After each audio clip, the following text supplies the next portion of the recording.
maybe I'll turn around and turn the lens on you guys and say, can anyone tell me what programmatic is?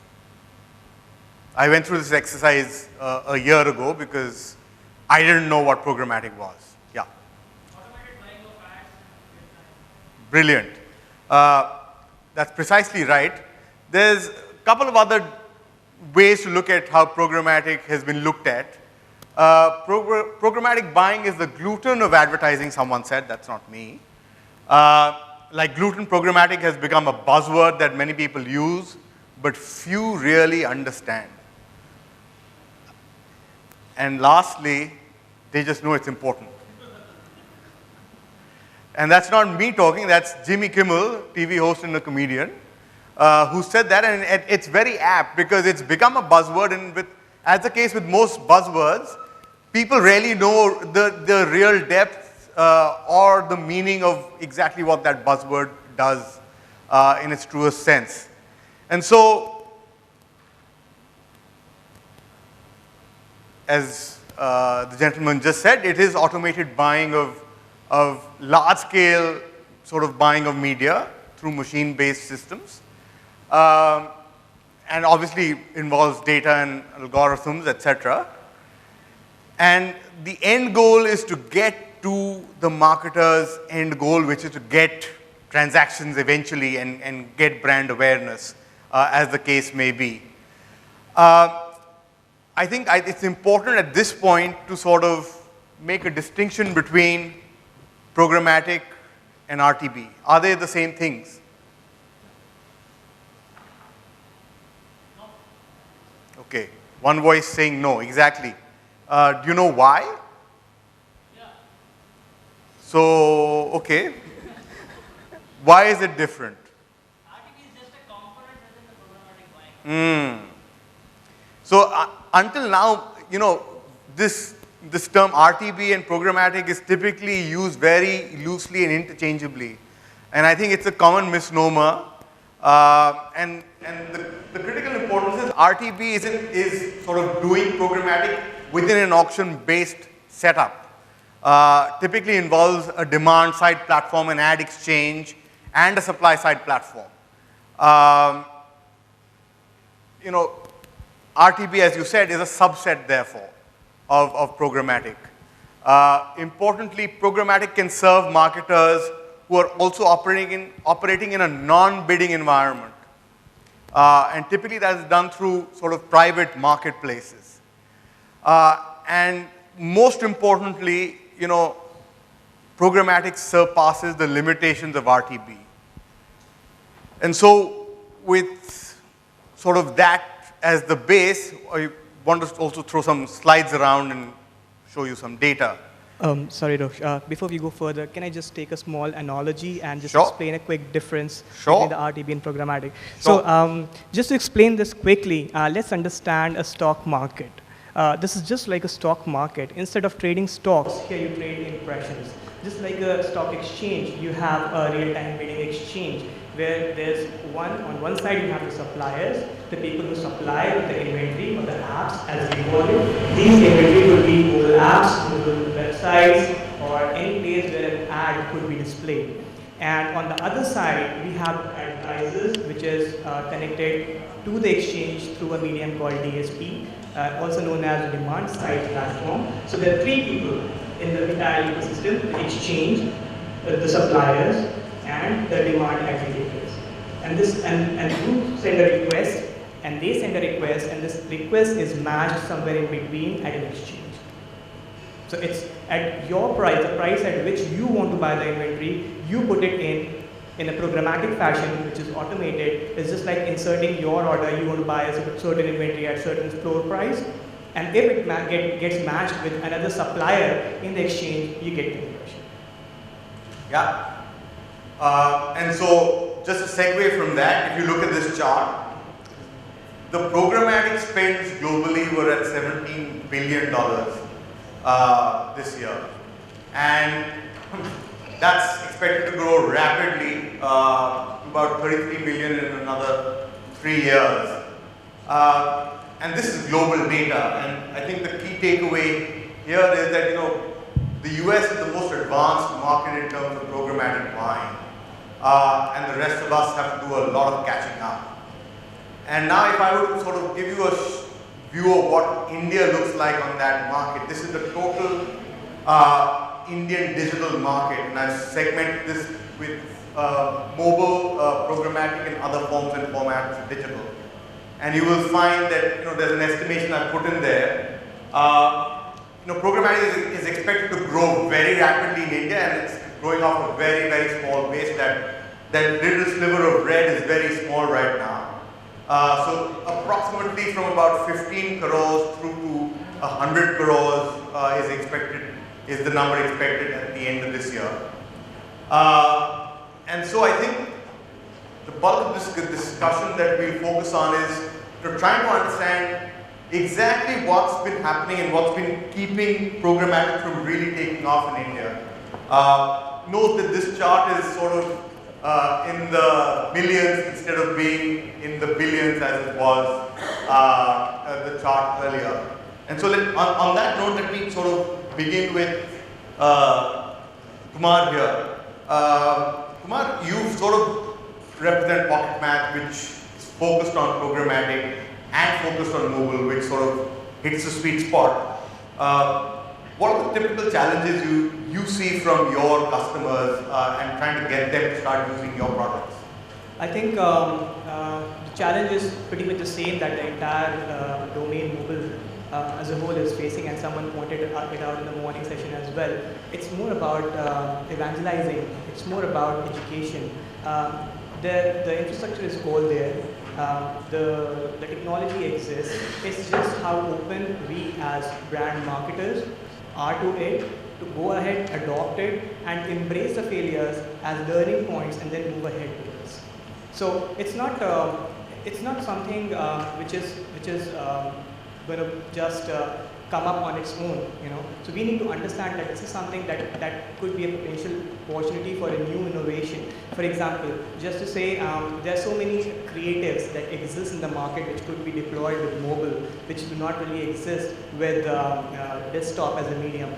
One of the examples could be hyperlocal. Mobile phone gives you the location of the person where you can target him precisely for a particular advertisement.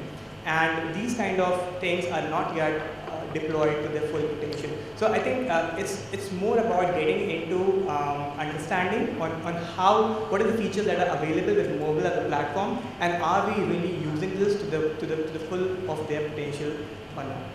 I mean, you mentioned creatives there and evangelizing. I'll turn to Amaresh here. Do you typically see that as a challenge? People often, and this is my sense, people often think that, if you go programmatic, you can't be really creative. Is that true? So, I think just to put it in perspective, and I guess that's the reason I'm on this panel, because I'm not so close to programmatic buying, if you will. For the wider world of marketers and advertisers out there, programmatic right now is just a word. At best, in some creative communities, it creates fear of robots taking over their job. But right. Most people don't know what it is. So I think if you were to ask what the single biggest barrier to programmatic right now is that the creative community and a large part of marketers as well know that this word exists, but they don't know what the possibilities of that therefore are. Secondly, I think till a year back there was this perception that programmatic is used to buy up leftover inventory. I think that's been broken through in a big way by Burberry last year, towards the end of last year, along with their partnership with Yahoo. And I think that's about the time when programmatic started becoming a buzzword in the wider marketing community. So today everyone wants to know about it, and I think this is a great opportunity for the experts like you guys over here to go and educate clients and agencies in terms of what programmatic can really do for them. What are the creative possibilities? I mean, if you look at the YouTube Honda R campaign, it would have never happened if people didn't know that you could flip through videos mid-ad, right? So I think that's really the opportunity here in terms of showing how programmatic can really enhance content marketing efforts, allow hyper-targeting, delivering specific messages, and get the people excited about actually creating great work out of it. It's time for madmen to become mathmen. So, I mean, I was just coming to you. Do you think this is sort of an opportunity for us to sort of even go out and start evangelizing, and also, bringing in the fact that there are standardizations that are available and the standard IAB units available, and that gives you an enormous sort of spectrum to play around with in terms of creatives. So from a standardization scalability perspective, programmatic is actually based on that. I mean, it's hand in glove with scale, right? And scale cannot come without standardization typically. So the inevitable step to scaling something which has been around for really long, and then it can allow marketers to be creative at the same time. It can reach audiences at the right place with the right message. I mean, that would be the holy grail, but it is still a problem that the industry is solving. It is well solved in the desktop space, in the mobile space. Obviously the cross device is still an unsolved puzzle. But at the same time, speaking of creativity when it comes to formats, standard banners, display, video ads, and even now there are businesses and technologies that can deliver rich media programmatically. So you can literally trade rich media over programmatic channels like exchanges and things like that. So we're getting there. In fact, native is the buzzword in the West. It's a lot of companies and media businesses in India as well are adopting it. At the same time, again, it comes with its challenges because native is something which has many meanings and many definitions, unlike standard banners or display and rich media. So typically, like native would obviously be one of the key components which would be closest to content and have to be scalable. So standardization would be essential and would have to be necessary, where IAB is playing a role now in including a lot of new norms to make that adoptable by large DSPs, exchanges, and publishers in that sense. And so, Kumar, maybe coming back to you, given your experience with the newer world of taxi aggregators, etc., and e-commerce, etc., do you think those are the kinds of players that will start pushing the boundaries and therefore pressing the accelerator in what's clearly considered cutting-edge technology in terms of advertising? Well, absolutely. There are certain players who are mobile first, who are implementing the mobile first approach. Taxi aggregators are one such players. Like I said, they are already using a potential which exists inside the mobile phone, which is access to the location, and which is a very good data for relevant advertising. And I think marketers can make use of this as well. It's just about thinking out of the box, being more creative. I mean, just take an example. How cool would this be if an ad comes to you and it tells you make a C in the air, and your mobile gyroscope and accelerometer records whether a C is made in the air or not. And if it is made, the ad tells you that you can go to the next, let's say, coffee shop and get your drink for a 10% off. I mean, it's a fantastic way to engage the audience, and it is probably super innovative. It's just that we are not really thinking out of the box. These things already exist in the markets outside, and we are kind of reaching there. But I think the person who takes advantage of being first in the market is probably going to blow the market and going to reap the benefits of it in long term. Amaresh, I mean, coming back to the points that he's raised and the fact that Karan said rich media is something that can be leveraged. Have you been able to see some sort of traction with your clients? So what is typically the conversation, and explain to us how it typically goes? So I think, to be honest, I had to sit and learn what programmatic was probably 6 months back and really understand what it is, because suddenly I realized, it's becoming an imperative for us. And I think it's the same case with clients in terms of, suddenly they realize that, okay, this has potential. This genuinely has a scope for doing the creative that they would have done anyway. And at the end of the day, over a period of time, they're going to get efficiencies. Now, the moment that realization hits home, in a year's time, clients are going to demand it. So just very recently, we actually won a pitch with a fairly large client in India, purely on the basis of the fact that we were able to honestly demystify programmatic for them and then tell them what the possibilities are. And that's the proposition that they bought into. So, and I think what people don't realize is that everyone thinks of programmatic as a digital marketing phenomenon. But if you look at North America, I know DigitasLBi in North America bought programmatic ads for the Oscar television advertising. There are instances of programmatic buying for the print medium. So it is not only digital marketing. Give it a couple of years in India, everyone will have to embrace it. So you'd rather wake up now and start working towards it, than wait for clients to come and tell you that go and learn this up, right? I think Amaresh has made a very important point. I think some time back you mentioned that initially people used to think that programmatic is something which is going to come over and take their job. Well, that's not the case precisely. It's at the end of the day, it's a technology. And let's admit this, who is this technology made up for? It's made up for all of us to use it. And the better we use it, the better we're going to see the results. So it's just about increasing the efficiencies, bringing in more transparency, and making things more clear. Like he said, demystifying is the right word for it. And I think there's a larger opportunity with programmatic, which is the data opportunity. What it does at the end of the day is allows you to build up audience profiles, get insights about them, and possibly feed it back into your loyalty program eventually. I'm sure we'll get there someday. And that means programmatic allows you to tackle the entire marketing funnel, not just the awareness side of it. And that's an interesting proposition. Well, to that I'll say the answer is both yes and no, because it depends a lot on what kind of partners you're working with. Yeah. So in programmatic, in RTB, there are large number of people who are changing the game every day, but not all of them are 100% transparent. So when you're choosing a partner, it becomes very important for you to understand what are the data points that you're getting access to, how much of these data points are actually relevant to you. You might be given like thousands of metrics that you can probably just run around at the end of the day, but you need to understand how relevant is this. I mean, data is the core, essentially, when we speak of programmatic, and I mean that's one of the major moving parts of this entire business, right? Because without data, it's like just using a machine to show an ad somewhere without having any sense behind it. So essentially, it's just about when you speak of data, also it's important to understand the fragmentation and how in our country, rather speaking specifically in India. How keeping in mind that it's very fragmented with the data, with the kind of attributes, the kind of users, the audiences that you typically see when you try to run any campaigns. You will see that however creative you might be, or you might have the maximum reach, but if you don't have the right data points, your messages might not be delivered in the right manner or to the right person. Then that just becomes pointless. So typically, I mean, there are two kinds of data. There's first-party data, which is your own data, and there is third-party data.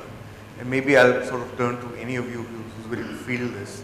How often have you met customers or clients who are actually open to sharing their data and share it with a third-party aggregator?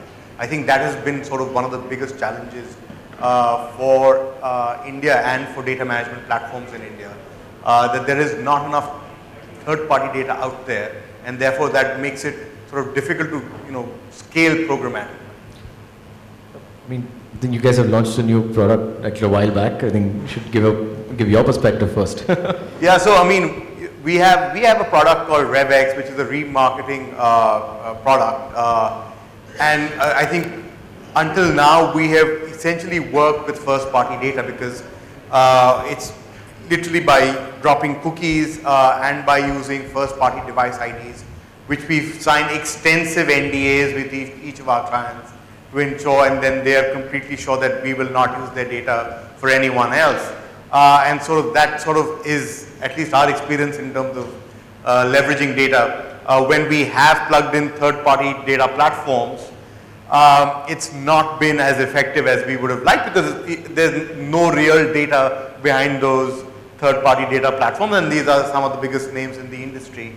Yet they do not have rich enough India-specific data out there, which constrains us using their services.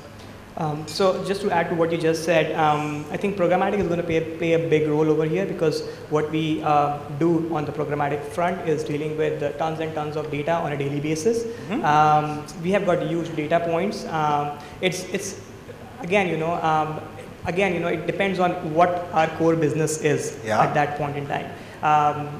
Getting into data, I mean, as a DSP, our core business is to help you get the right impression. And we would probably rely on third-party data to start off with, just to make sure that we are delivering good enough data and see if that works out and how we can scale that up. So, I mean, if you've got a good product, probably I see a good synergy. And I mean, the kind of culture that we embrace at Pocketmath, we purely don't believe in reinventing the wheel again and again. So, if there's an ecosystem and if there are partners already available, we try to work together to kind of give the right experience to the marketers and to the advertisers as such. I think the important question here will also be that, how open are marketers or advertisers in that sense, to share their data, not literally share in this sense, but it's more about, utilizing it with technology companies, because creative is an incomplete job without, having the right data to reach the person, because you need to, it's a complete, coalition of all these different components, right? Now, if that fear is not overcome, especially in our market, right, here in India. And the returns are not obviously visible, so Exactly. it's sort of, you're stuck in a vicious cycle. Sure, I mean, it's a classic catch-22 like we keep talking about, right? So, I mean, it's just that, someone has to take the step forward and say, okay, I guess the e-commerce brands are doing it really well now, and, starting to build ad businesses themselves, because they have the data, they're going to build an ad business, and the only thing left is to just get an agency now to do the creative job. I think, I'd just conclude by saying that from an agency perspective or a marketer's perspective, I think what we really need to do is simplify the concept, not make it too complicated, and give a reassurance that the data is safe. And eventually at times even bring in the IT teams if required. And I think, programmatic will pretty much, self-propel after that. Any other closing comments?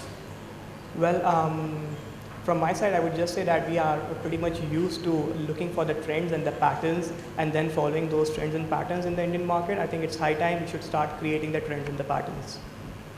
Yeah. I think let's move away from fax machines and, let's move to the technology which has been built, and spent like this, people spending millions and millions of dollars as we speak on behind that. So I guess it's made for everyone to utilize, right? So I think it's high time we all adopt it very quickly. Great. So on that note, let me sort of summarize what some of the things that we've discussed today. Can I get the presentation back up again?